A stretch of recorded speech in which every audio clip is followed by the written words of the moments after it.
Britain is divided. We are a failing democracy and under threat of increasing civil disorder. Well, this is Christopher Kerr, and I am an established author of historical fiction. But I am speaking out on certain controversial issues because I want my country back. Just over a year ago, Labour swept into power with a huge majority. Yet 2/3 of the country did not vote Labour. In fact, if we look at the numbers who could have voted, over 80% did not vote Labour. In fact, Labour actually performed worse in the general election of July 2024 than they did under Jeremy Corbyn. But because of our outdated first past the post voting system, they gained a majority. Democracy has failed the people, and the people are losing faith in the political process. This is very dangerous indeed, people, and we are seeing a backlash with increasing street protests and disturbances. Britain is coming apart at the seams with huge discontent in our democratic system, exacerbated by failures and incompetence in government. There is a cynical distrust of politicians. But why? Look at Labour, who promised much and delivered little. Immigration, out of control. Rates massively increased despite assurances they would be frozen. Taxes are rising. The economy is in tatters and is in a worse state than when Labour took over. Farmers have been hit by crippling penalties of inheritance tax. Free speech and civil liberties are threatened. A street crime epidemic is taking place with open shoplifting. There are gross failures in policing and two-tier policing policy mired in political correctness. Even many police officers I speak to are frustrated with the fact that they are constrained from carrying out their duties as they would wish. We saw early evidence of Labour corruption with the political gift scandal, where even Starmer was accepting free gifts of clothing. This Labour government have totally lost control of legal migration, quite apart from the illegal influx coming in from small boats, smuggled in containers, trailers, or lorries. But even legal migration hit 750,000 in the year. This is unsustainable, putting a huge strain on our public services. We are seeing a growing discontent with lack of cultural integration, leading to tensions and communities divided by culture and religious belief, particularly within areas that are classed as Islamic. This is causing sectarian tensions and increasingly leading to some sectarian violence, a situation which could spiral out of control. Now, let me make this clear. I do not condone any form of violence, but it is violence perpetrated as a result of tensions that needs quelling. But mistakes by government are contributing to these tensions. At the core of our democratic malaise lies a failing Labour government that has a cynical disregard for democracy. They gave rash assurances and promises on which they have failed to deliver. What is the point, people, of having a manifesto if a government lies to obtain power?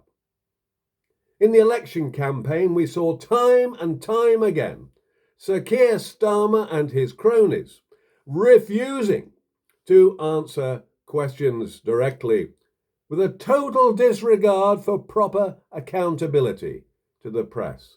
Emboldened by this, ministers have got worse. Have you seen them being interviewed on TV? How often do they properly answer a question? Dodges like, the real question is this, or what voters really want to know on the doorstep is this, or before I can answer that, we need to look at the failed Conservative government and what we intend to do. We have set out a number of priorities. With all these type of answers, there is a growing disconnect with the people. The result, distrust and lack of respect for our political leadership.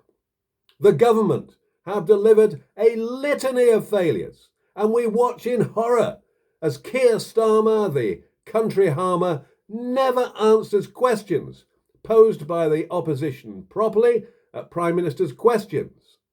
The Speaker should intervene and force the Prime Minister and other ministers to answer questions put to them truthfully or be held in contempt, as they can be in court, when a judge will force those being questioned to answer properly. If those in government fail to answer such questions by the Speaker, they should face suspension. We need democratic accountability, enforcing properly in Parliament by the Speaker.